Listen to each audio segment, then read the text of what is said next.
오늘 에스라 7번째 말씀입니다. 나는 무엇을 결심할 것인가 라는 제목으로 같이 말씀을 나누도록 하겠습니다. 오늘부터 시작되는 에스라의 7장의 말씀은요, 그 전까지 있었던 에스라의 6장과는 전혀 다른 이야기가 전개됩니다. 에스라의 구조를 보게 되면 쉽게 이것을 이해할 수가 있는데, 에스라서는 크게 두 가지의 구조로 이루어져 있습니다. 1장부터 6장은 1차 포로 귀환 공동체의 이야기예요. 고레스 칙령이 발표되고 나서 수룹바벨의 인도하에서 페르시아에 살고 있었던 그 이스라엘 공동체가 처음으로 예루살렘으로 가나안 땅으로 귀환하게 됩니다. 1차 포로 귀환 공동체가 있던 가장 중요한 일이 무엇입니까? 무너졌던 성전을 재건하는 거예요. 에스라 6장에서 살펴봤던 것처럼 그들은 하나님의 놀라운 섭리에 힘입어서 예루살렘 성전이 무너졌던 70년 만에 다시 성전을 완성하게 됩니다. 그리고 오늘 7장부터 10장까지는 2차 포로 귀환 공동체에 대한 이야기입니다. 2차 포로 귀환 공동체는 에스라의 주도하에 이루어지게 되고요, 신앙 재건이라는 새로운 목적을 위해 파송됩니다. 뿐만 아니라 1차 포로 귀환과 2차 포로 귀환의 공동체에는 굉장히 넓은 시간적 간격이 있는 것을 보게 됩니다. 성전이 완공됐던 것이 다리오 왕 6년이었던 BC 516년이에요. 그리고 2차 포로 귀환 공동체가 오게 되었던 시기는 아닥사스다 왕 제7년이었던 BC 458년에 일어난 사건입니다. 그렇다면 여러분, 성전이 완공되고 나서 2차 포로 귀환 공동체가 예루살렘에 돌아올 때까지 시간적 간격은 몇 년일까요? 58년이에요. 즉 에스라 7장에 일어나고 있는 사건은 상황적으로 완전히 새로운 사건일 수 있다라는 것이죠. 지금 이스라엘은 성전을 짓고 기대했던 긍정적인 효과와 모습은 전혀 없는 상황입니다. 여전히 신앙과 삶은 제자리 걸음을 하고 있었습니다. 그렇다면 여러분, 성전이 효과가 없기 때문에, 성전이 의미가 없기 때문일까요? 전혀 그렇지 않아요. 예루살렘에 다시 세워진 이 성전은 하나님의 놀라운 분명한 의미와 목적이 있고 성전의 기능과 효과가 있었어요. 다만 이스라엘 공동체가 놓치고 있는 것이 무엇입니까? 성전이라는 건물이 세워지고 나면 그들은 하나님의 미션이 완료되었을 것이라고 생각했습니다. 성전이라는 건물이 세워짐을 통해서 모든 문제가 해결되어질 것이라고 착각했어요. 여러분, 결코 성전이 재건이 이스라엘에게 주어진 미션의 완료가 아니었습니다. 하나님께서 이스라엘의 백성에게 다시 그 포로 귀환 공동체가 예루살렘에 와서 성전을 세우도록 하셨던 진짜 의도와 진짜 목적이 뭐예요? 그 이스라엘 공동체가 다시 여호와 하나님에 대한 신앙을 회복하는 것, 그들이 다시 하나님의 백성으로서의 정체성을 회복하고 그들의 믿음을 회복하는 것이 진짜 목적이었습니다. 성전의 재건과 이스라엘의 신앙의 재건은 사실 분명하게 긴밀한 연관성이 있습니다. 하지만 이 두 가지는 어쩌면 독립적인 분명한 영역이라는 거예요. 지금 이스라엘은 성전이라고 하는 하드웨어는 준비되었지만 무엇을 준비하지 못했습니까? 신앙의 회복과 재건이라고 하는 소프트웨어는 미처 준비하지 못하고 있는 상황인 거예요. 그렇게 무려 60년의 시간이 흘렀습니다. 여러분, 이제는 시간이 흐르면 흐를수록 제자리 걸음이 아니라 어떻게 될까요? 더 내리막길로 갈 수밖에 없는 상황입니다. 이러한 상황 속에서 하나님은 이스라엘을 위해서 한 사람을 준비하고 계셨어요. 그 사람이 누굽니까? 에스라라고 하는 사람입니다. 이 에스라의 이름은요, 하나님이 도우신다라는 뜻을 가지고 있어요. 즉, 그는 자신의 이름 속에서 하나님의 사명이 담겨져 있어요. 이스라엘 백성들의 그 영적인 회복을 위해서 하나님의 도움, 하나님의 도우심이 되는 도구로 쓰임받는 사람이 에스라였습니다. 좀 더 구체적으로 그가 어떤 사람인지를 살펴봤으면 좋겠는데요. 본문은 세 가지로 그를 설명합니다. 첫 번째는요, 혈통적으로 굉장히 유력한 제사장 가문의 후손이었습니다. 1절부터 5절까지는 족보에 대한 이야기가 쭉 나오잖아요. 여러분, 에스라는 어떤 사람입니까? 아론의 제16대 손이에요. 쭉쭉 그 후손들을 이야기하면서 누가 있습니까?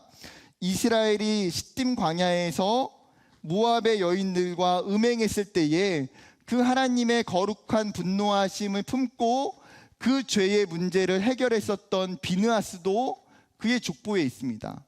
심지어 또한 왕정시대를 흘러가면서는요, 솔로몬 왕시대의 대제사장이었던 사독도 있었고요, 요시야 왕시대의 대제사장이었던 hil기야도 있고요, 느부갓네살 왕시대의 대제사장이었던 스라야도 족보에 기록되어 있습니다. 즉 에스라라고 하는 사람은 그냥 평범한 레위인, 평범한 제사장 집안의 출신이 아니라 뭐예요?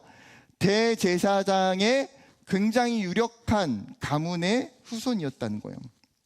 두 번째는 정치적으로 인정받는 사람이었어요. 지금 에스라는 아닥사스다 왕이 통치하던 시기에 페르시아에서 살고 있었습니다. 그는 느헤미야와 같이 그 페르시아의 아닥사스다 왕으로부터 굉장히 총애와 신뢰를 받게 돼요. 그래서 오늘 본문에도 보게 되면 아닥사스다 왕이 뭐라고 이야기합니까? 너가 구하는 것이 무엇이든 있다면 내가 그것을 다 너에게 주겠다라고 이야기해요. 아닥사스다 왕과 자문관들이 지금 예루살렘의 형편과 문제를 살피기 위해서 누구를 파송해야 될까 고민할 때에 선택한 사람이 누굽니까? 에스라였다는 거예요. 심지어 아닥사스다 왕은 그 에스라를 예루살렘에 파송하면서 재판관과 법관을 뽑을 수 있는 정치적인 힘까지 에스라에게 주고 있습니다. 세 번째 에스라는요, 종교적으로 온전한 신앙의 소유자예요. 6절을 보게 되면 에스라를 설명하면서 모세의 율법에 익숙한 학자라고 기록합니다. 여기서 익숙하다라고 하는 이 단어는 히브리어로 민첩하다, 능숙하다라는 뜻을 가지고 있어요. 즉 에스라는 어떤 사람입니까? 하나님의 율법에 능통하고 민첩한 사람이라는 거예요. 그 말씀은 누구보다도 정확히 알고 있고 그 말씀 안에 거하고 살아가는 사람이에요. 그가 비록 페르시아에 살고 있지만 그는 여호와 하나님에 대한 그 신앙의 순수성과 율법의 절대성을 놓치지 않는 여호와의 그 신앙으로 무장된 사람이 에스라였다라는 사실이에요. 하나님은 에스라에게 혈통적으로나 정치적으로나 종교적으로나 엄청난 영향력과 힘을 주셨어요. 그런데 그 힘과 그 능력은 하나님이 에스라 자신에게 쓰여지도록 주신 게 아니라는 거예요. 누구를 위해서 주신 것입니까? 하나님의 나라와 하나님의 백성들을 위해서 주셨어요. 그렇기 때문에 에스라는 페르시아 왕이 예루살렘으로 보낼 사람을 뽑았을 때에 그가 가지고 있는 모든 이 페르시아 땅에서 있었던 소유와 물질과 정치와 모든 것들을 과감하게 다 내려놓고 포기하고 예루살렘으로 갈 수 있었던 것입니다. 에스라는 그렇게 하나님의 계획에 의해서 두 번째 포로 귀환 공동체의 책임자가 됩니다. 아닥사스다 왕 제7년에 첫째 날 초하루에 바벨론에서 떠나기 시작합니다. 그리고 다섯째 달 초하루에 예루살렘에 도착해요.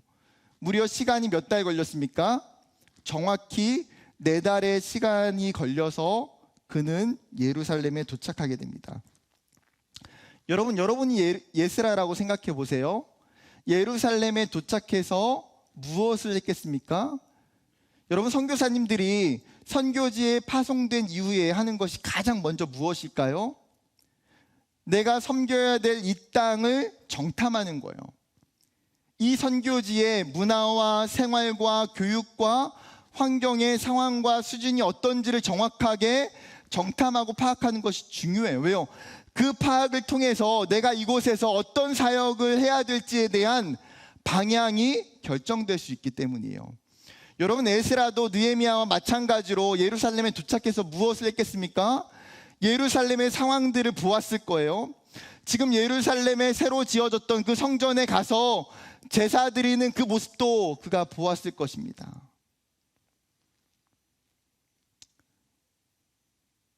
여러분, 그리고 나서 그가 했던 행동을 성경은 10절에 이렇게 기록합니다. 같이 읽어볼까요? 10절 말씀 시작. 에스라가 여호와의 율법을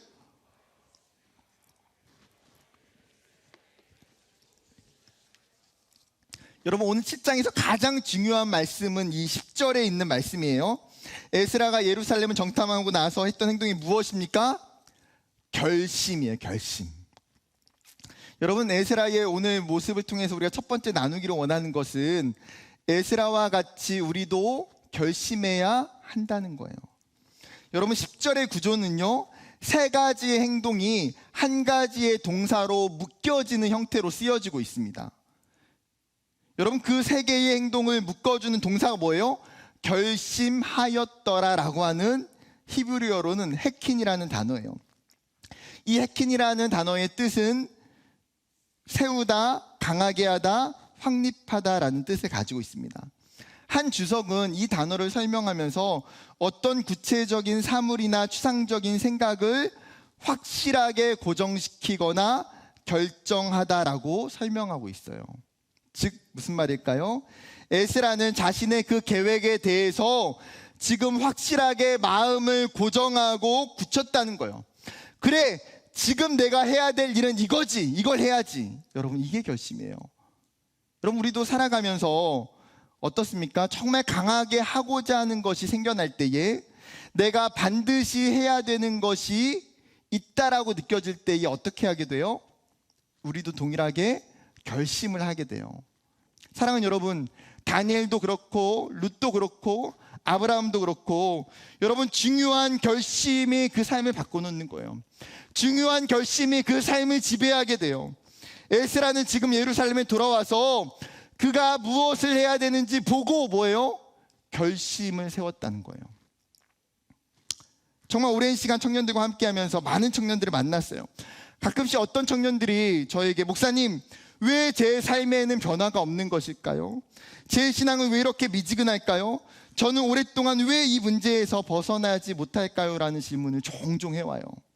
그런데 그런 질문을 던지는 청년들을 보면 한 가지의 공통점을 볼 때가 있어요. 바로 결심의 결여예요. 자신의 삶을 위한 확고한 결심을 하지 않아요. 정말 중요하고 마땅히 해야 될 결심에도 불구하고 주저하고 망설이는 경우가 많다라는 거예요.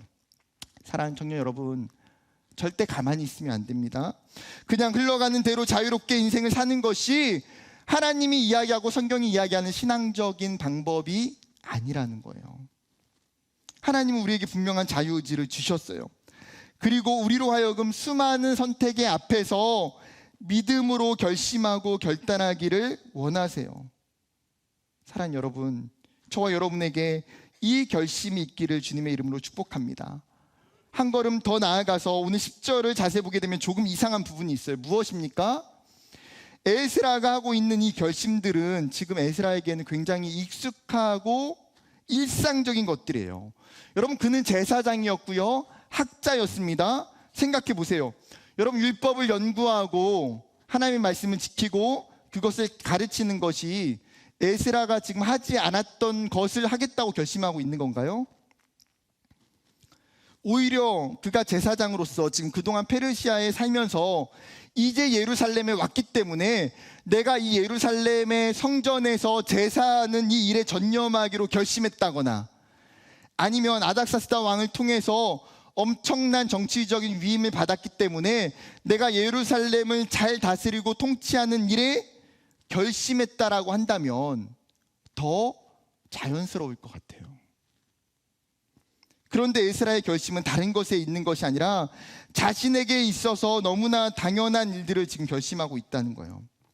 여러분, 두 번째 나누기를 원하는 것은 말씀을 향한 거룩한 결심이 필요하다는 거예요. 말씀을 향한 이 거룩한 결심이 지금 예루살렘 공동체 가운데에, 그리고 에스라 가운데에 가장 중요하기 때문에, 가장 필요하기 때문에 그가 결심한 거예요. 여러분, 다른 게 더 중요했다면 에스라는 그것을 결심했을 거예요. 그런데 에스라가 다른 것을 다 제쳐두고 왜 지금 말씀을 거룩히 여기고 있는 이 일들에 결심을 하고 있냐라는 거예요. 여러분, 구체적으로 세 가지를 결심을 이야기해요. 첫 번째가 무엇입니까? 율법을 연구할 것을 결심해요. 여기서 연구하다는 것은 조사하다, 찾다라는 뜻을 가지고 있습니다. 즉, 율법에 어떤 내용이 기록되어져 있고 그 율법의 의미와 뜻이 무엇인지를 지금 에스라는 열심히 조사하고 찾기를 연구하는 거예요. 여러분, 우리가 레포트나 논문을 쓰다 보면 주어지는 주제와 관련해서 연구를 하기 시작해요. 때로는 관련 서적들을 찾아서 읽기도 하고요, 관련된 문서나 자료들을 찾기도 시작해요. 때로는 필요한 데이터를 수집하기 위해서 수많은 실험들을 하기도 합니다. 그렇게 연구를 하다 보면 모아진 데이터와 자료들을 통해서 어떻게 됩니까? 주제에 더 깊이 다가가게 되고 그 내용들을 이해하게 돼요. 여러분, 하나님의 말씀 또한 마찬가지예요. 여러분, 우리가 성경을 보고 성경을 읽고 연구하는 것은 당연히 어려운 일임에는 분명해요. 그러나 여러분, 말씀을 연구하는 것이 불가능하지 않다라는 거예요. 여러분, 그것이 누구나 가능하다라는 사실이에요. 사도행전 17장에 보게 되면 사도 바울이 베레아 지역에 가서 복음을 전하게 돼요. 그런데 이 베레아 지역의 성도들의 특징이 뭐예요? 17장 11절에 이렇게 이야기합니다. 베레아에 있는 사람들은 데살로니가에 있는 사람들보다 더 너그러워서 간절한 마음으로 말씀을 받고 이것이 그러한가 하여 날마다 성경을 상고함으로. 쉬운 성경은 그 마지막 부분을 뭐라고 번역하냐면 날마다 성경을 연구하였다라고 번역하고 있어요. 즉, 베레아 성도들의 특징이 뭐예요? 그들은 하나님의 말씀을 배우고자 하는 그 열심과 사모함이 있더라는 거예요. 그래서 날마다 말씀을 배우기 위해서 힘썼어요. 여러분, 여러 교회 청년부를 섬기다 보면 각 교회 청년부마다 가지고 있는 특징이 있어요. 어떤 공동체는 정말 따뜻한 사랑의 교제가 풍성한 공동체가 있고요, 어떤 공동체는 정말 전도하기에 열심히 공동체가 있어요. 어떤 공동체는 말씀을 배우는 일에 열심을 내는 공동체가 있어요. 다 공동체의 특성이 있고 어느 것 하나 중요하지 않은 것은 없어요. 그럼에도 불구하고 여러분, 신앙의 공동체에서 가장 중요한 것은 무엇입니까? 말씀을 배우는 일에 열심을 내는 공동체가 가장 중요한 거예요.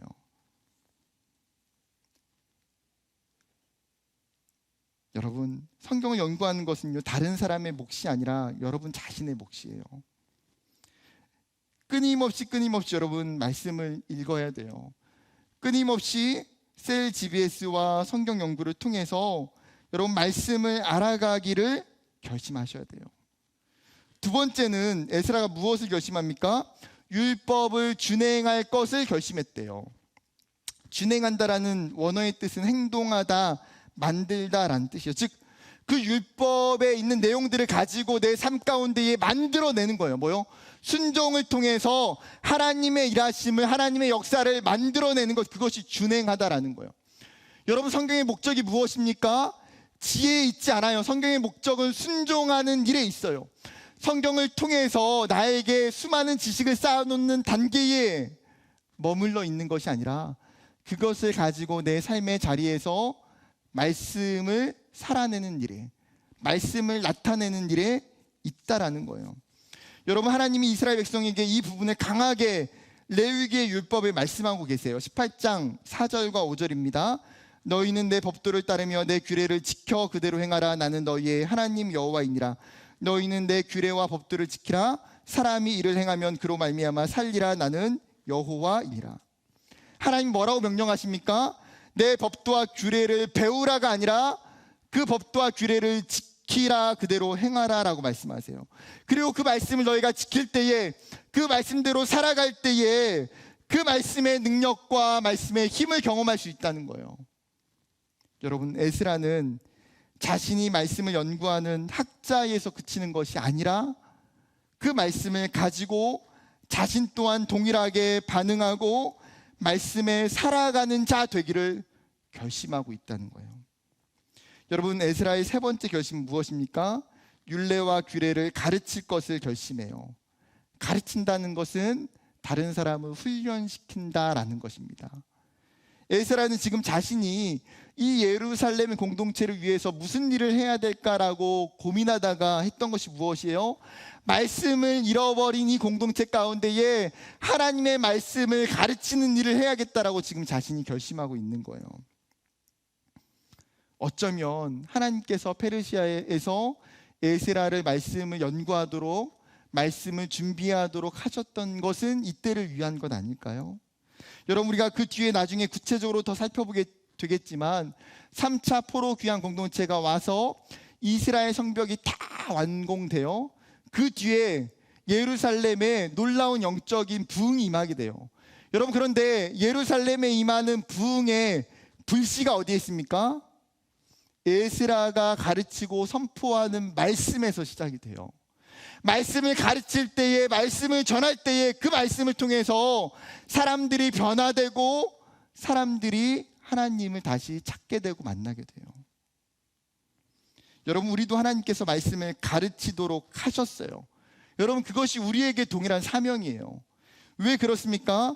마태복음 28장 19절 20절에 이렇게 이야기합니다. 그러므로 너희는 가서 모든 민족을 제자로 삼아 아버지와 아들과 성령의 이름으로 세례를 베풀고 내가 너희에게 분부한 모든 것을 가르쳐 지키게 하라.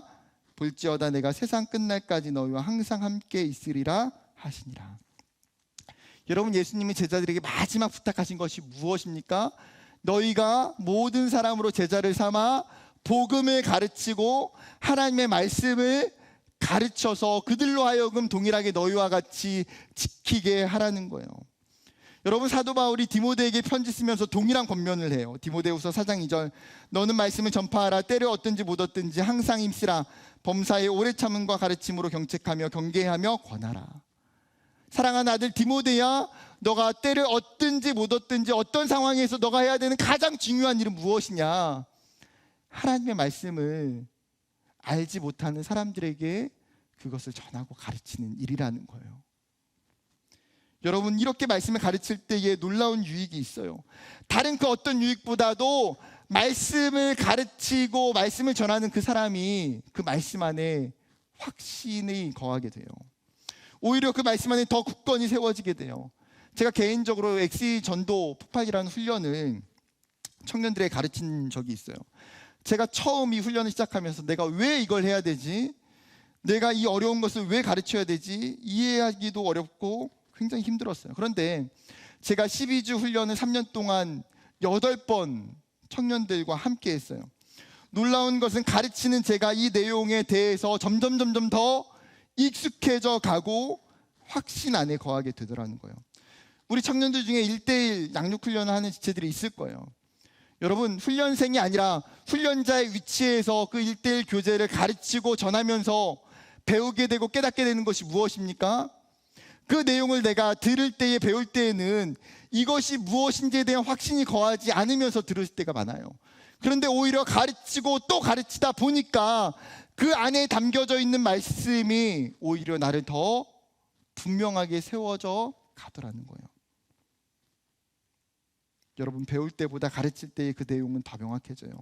청년부 사역을 하면서 이런 청년들이 있어요. 목사님, 제가 이거에 대해서 관심이 있는데 훈련을 받고 나서 소그룹으로 혹시 가르쳐도 될까요? 제가 이 성경 공부 교재를 가지고 청년들과 함께 말씀 공부하고 싶은데 해도 될까요? 여러분, 그렇게 저에게 묻는다면 제가 뭐라고 대답할까요? 너 그거 하면 안 돼. 너 그거 하려면 신학대학원 먼저 다녀와. 이렇게 말할까요? 그렇지 않아요. 여러분, 너무너무 기특하고 귀하고 저는 소중하다고 격려하고 칭찬할 거예요. 도와줄 거예요. 청년 사역을 하면서 여러 훈련들을 청년들에게 위임을 해줬어요. 본인이 하고 싶은 성경 개관이든 말씀이든 인물이든 교리 강의든 하고 싶은 게 있으면 저는 기본적으로 하지 말라고 안 해요. 감사한 것은 무엇입니까? 그런 청년들을 통해서, 그런 말씀의 교제와 양육을 통해서 공동체가 더 풍성해진다는 거예요. 여러분, 선교단체를 경험한 청년들은 알 거예요. 20살, 21살에는 셀 멤버예요. 그리고 22살, 23살이 넘어가면 리더로 섬기게 됩니다. 어떻게 보면 얼마나 어린 나이입니까? 22, 23이. 그런데 대학교에 다니는 입장에서는 고학년이에요. 3학년, 4학년. 그러면 리더가 되다 보면 어떤 일들을 하게 돼요? 공동체에 필요한 강의를 준비해서 세론들에게, 리더들에게 할 때가 있어요. 내가 성경 공부 교재를 가지고 성경 공부를 준비해서 세론들에게, 멤버들에게 가르쳐야 될 때가 있어요. 여러분 22, 23살이라고 해서 어려서 잘 못할까요? 전혀 그렇지 않아요. 너무나 잘 준비하고 잘 가르쳐요. 선교단체에 있는 청년들은 가능하고, 그러면 교회에 있는 청년들은 어렵습니까? 그것도 전혀 그렇지 않다는 거예요. 여러분, 우리 공동체가 풍성해지려면 가르치는 일을 함께 해가는 거예요. 내가 때로는 엘더로, 리더로 셀에 있는 GBS를 함께 가르치는 일들을 하는 거예요. 1:1 양육 훈련을 통해서 훈련자로 섬기면서 말씀을 가르치는 일들을 하는 거예요. 에스라는 그 말씀을 가르치는 것을 결심했다라고 이야기해요. 정리하면 여러분, 이 세 가지의 거룩한 결심이 여러분 왜 중요할까요? 이렇게 질문할 수도 있어요. 목사님, 제가 목회자도 아니고 선교사도 아닌데 이런 결심이, 이런 삶이 꼭 필요합니까? 꼭 필요해요. 반드시 필요해요. 왜냐하면 여러분이 살아가고 있는 그 하나님 나라는 전적으로 교회만 해당되지 않기 때문이에요. 여러분이 살아가야 될 가정, 여러분이 살아내야 되는 직장과 일터가 하나님의 나라이고 교회이기 때문에, 여러분, 내가 있는 내 가정이 영적으로 무너져 있을 때에, 내가 일해야 되는 내 직장이 영적으로 무너져 있을 때에, 여러분 그 공동체를 영적으로 회복하고 살릴 수 있는 그 책임과 의무는 누구에게 있어요? 하나님이 그 공동체에 에스라와 같이 여러분을 파송하신 거예요. 여러분, 그렇게 우리 모두에게 말씀을 향한 이 거룩한 결심이 필요하다는 거예요. 마지막 세 번째 에스라를 통해서 나누고 싶은 도전은, 여러분 그렇기 때문에 이제 어떻게 해야 됩니까? 하나님께 물어보고 지금 결심을 해야 된다는 거예요. 여러분, 하나님 우리의 삶을 향해서 거룩한 결심 외에도 각자에게 수많은 결심들을 요청하세요. 여러분, 성경의 믿음의 사람들이 했던 결심들은 너무나 많고 다양해요. 그런데 여러분, 우리 안에 있는 두려움과 망설임이 이 결심을 막을 때가 많아요. 해야 할지 말아야 될지 주저하고 또 미루게 돼요. 때로는 반복되는 나의 실패가 발목을 잡기도 하고요. 때로는 너무나 낮아진 나의 자존감이 결심을 못하게 반대할 수도 있어요. 나만 있는 마음입니까? 아니요, 우리 모두에게 있는 마음이에요. 그래서 하나님 우리에게 오늘 에스라를 보여주면서 지금 뭐라고 말씀하시는 거예요? 너가 결심해야 된다고 이야기하시는 거예요. 누가복음 9장에 보게 되면 사람들이 예수님을 따르고자 찾아와요. 예수님이 그들에게 뭐라고 말합니까? 너희가 나를 따르라 라고 요청해요. 그런데 정작 예수님이 따라오라고 이야기하자 어떤 사람이 뭐라고 이야기합니까? 나로 먼저 가서 내 아버지를 장사하고 돌아오게 해달라는 거예요. 또 어떤 사람은 뭐라고 이야기합니까? 나로 먼저 가서 내 가족들에게 작별 인사를 하고 돌아올 수 있게 해달라는 거예요. 그럴 때 예수님 62절에 이렇게 말씀하세요. 예수께서 이르시되 손에 쟁기를 잡고 뒤를 돌아보는 자는 하나님의 나라에 합당하지 아니하니라 하시니라.